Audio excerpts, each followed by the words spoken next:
Yo, what's up guys, balik lagi bareng saya di Faris Channel Ngalam Tech. Iya, kali ini saya akan membahas tentang sedikit beberapa atau agak banyak sih materi mengenai networking.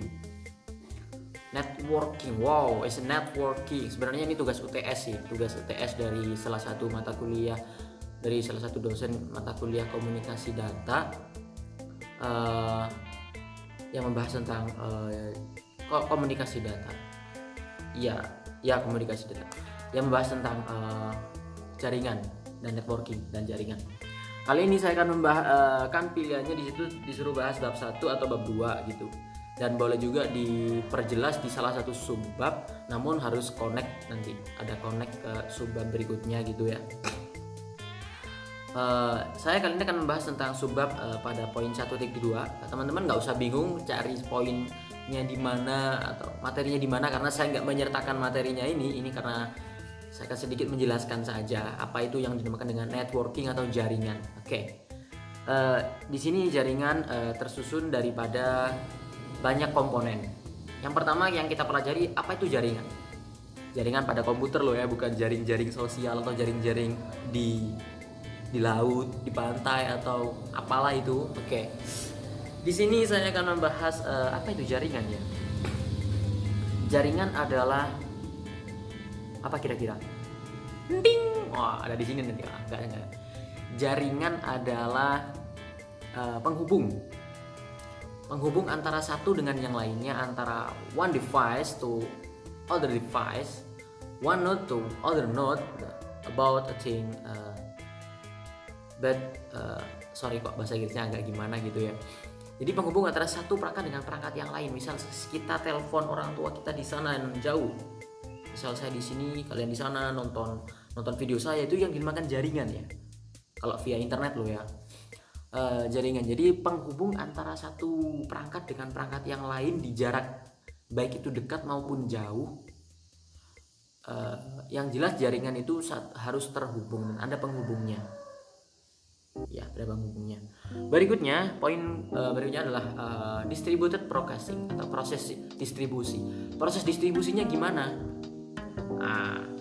Bisa menggunakan komputer atau mikrokomputer atau mikrokontroller atau apapun itu. Pokoknya sekarang itu kayak zaman sekarang maju banget gitu ya teknologi. Kayak robot di remote dari jauh. Itu udah jaringan itu. Dia menggunakan signal. Dia pakai saluran radionya berapa ya, bisa berapa gigahertznya atau megahertznya ya, tergantung mereka mau makainya berapa gitu. Oke, lanjut di kriteria jaringan. Kriterianya ada performa, itu performa jelas. Reliabilitas, kehandalan sebuah jaringan itu jelas. Dia mampu upload downloadnya berapa, harus stabilnya, performa juga stabil lah, itu jelas di kebutuhan jaringannya. Itu kemudian ada keamanan, security-nya, kita harus keamanan juga. Misal kalau di mikrotik itu ada yang namanya NAT, ada yang namanya firewall. Itu juga perlu juga kita masukkan dalam sebuah kriteria. Berikutnya ada yang namanya tipe koneksi. Tipe koneksi di sini ada yang namanya point to point dan juga multi point. Maksudnya gimana? Tipe koneksi itu menghubungkan ini loh, dari misal satu station ke station, dari satu station ke station yang lain. Jadi dia berhadapan cuma 1:1. Kalau multi point dia kan bisa banyak station.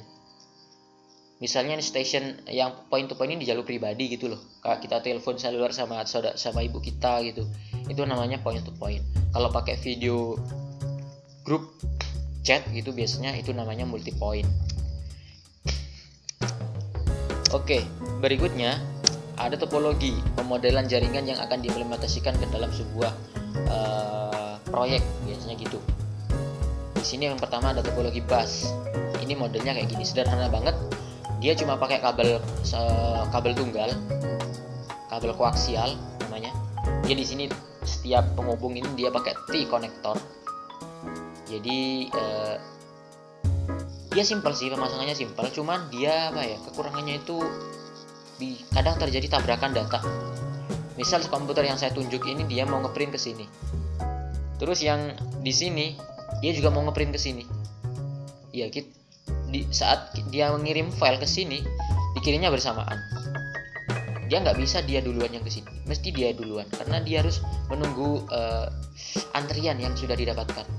Karena dia ya kabel tunggal, dia nggak bisa double proses gitu loh.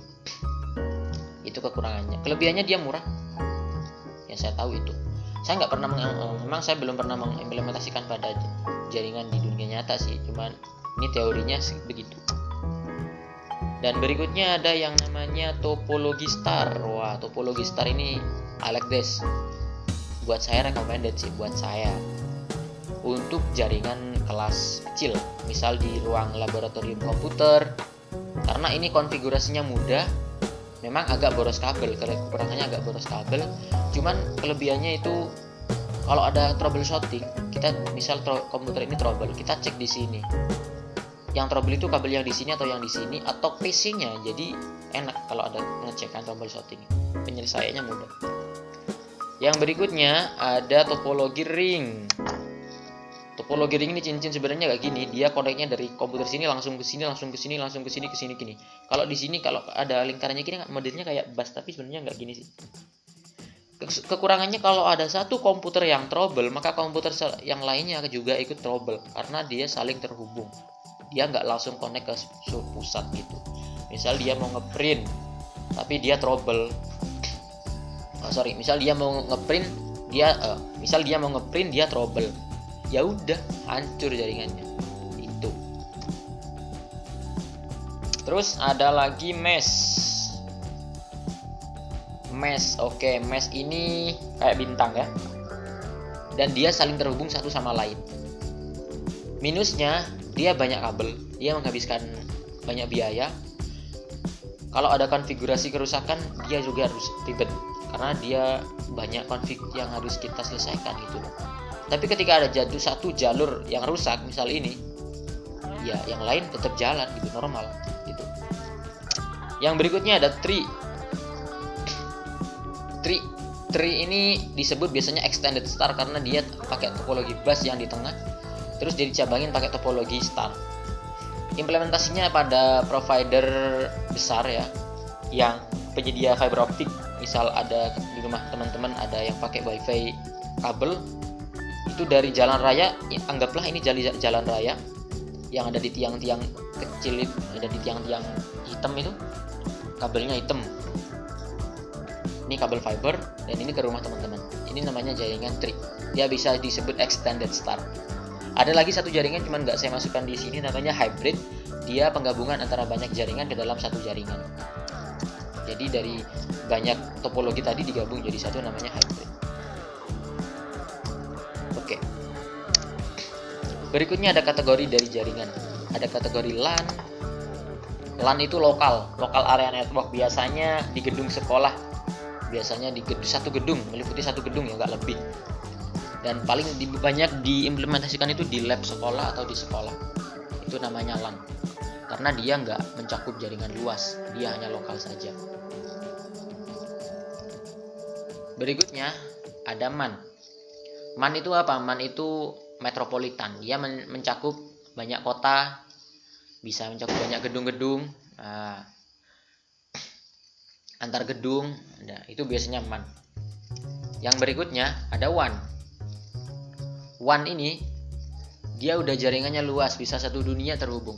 Hampir sama kayak dia bisa dibilang juga internet karena asal ada jaringan yang bisa terhubung ke internet ya. Kalau jaringan lokalan maksudnya tanpa internet ya disebutnya WAN. Dia udah menghubung ke semua jaringan. Bisa dia pakai broadband, pakai backbone, pakai kabel fiber bawah tanah, bawah laut, dia namanya juga WAN atau internet gitu. Kalau di Indonesia implementasinya itu kayak di Palaparing. Dia ada kabel dari Kalimantan sini ke Papua. Itu ditanam dimasukin dalam laut, dasar laut, kabel fibernya itu digelar sampai ke Papua. Itu namanya Palaparing. Oke. Dan yang terakhir ada internet yang kita pakai saat ini. Intinya kalau internet itu seluruh dunia, dia bisa pakai satelit juga, itu internet. Yang terakhir adalah tipe pemodelan selanjutnya. Nah, tipe pemodelan selanjutnya pada poin ini adalah subbab dari bab 1 yang lainnya, tapi cuman saya bahas karena memang disuruh menghubungkan ke subbab yang lainnya. Jadi di sini ada yang namanya oscillator. Oscillator itu ya yang dipakai untuk di dalam jaringan, itu ada namanya oscillator. Ada dua juga, ada oscillator, ada physical layer. Di sini yang saya pakai adalah oscillator. Yang mengurusi, kalau application ini yang mengurusi HTTP, FTP ini untuk sesi daripada maksudnya apa ini, session, bukan session sih, layar maksudnya. Misal dari layar transport ini dia mengurusi tentang protokol jaringan. Protokol bisa TCP atau bisa UDP. Oke. Kalau physical dia ada coax, kabel, wireless, ada hub, ada dia pakai gituan. Jadi strukturnya ada seperti ini kalau untuk di jaringan sendiri. Oke, dari sini mungkin teman-teman masih banyak kekurangan yang saya jelaskan. Bisa tulis di kolom komentar kekurangan saya di sini, yang jelas banyak, dan saya menyampaikan dengan sederhana, nggak terlalu detail karena ini untuk pemahaman, bukan hanya untuk orang yang membidangi di jaringan saja, enggak. Saya harap ini untuk semua orang yang menonton video ini bisa mengerti setidaknya dasar daripada jaringan itu sendiri. Oke. Dasar daripada jaringan, dan siapa tahu hal ini bermanfaat untuk semua orang-orang yang menonton video ini. Baik, jika ada kurang lebihnya mohon maaf, dan terima kasih yang menonton sampai akhir. Jika video ini bermanfaat bisa klik like dan komen, atau juga share link ke teman-teman kalian. Dan jika kalian tidak suka dengan video ini, kalian bisa dislike aja, gak apa-apa. Oke, terima kasih dan sampai jumpa di video ngalam teks selanjutnya. Saya Faris Muhammad pamit undur diri, dan assalamualaikum warahmatullahi wabarakatuh.